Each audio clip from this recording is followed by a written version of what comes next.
Herkese salam, kanalıma hoş geldiniz. Yepyeni bir video ile yine sizlerleyiz. Türkiye'nin tanınmış aktörü Behzat Yıldırım'dan yepyeni görüntüler geldi.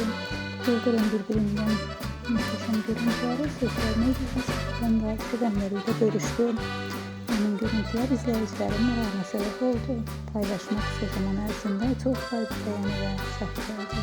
Bizden görüntüleri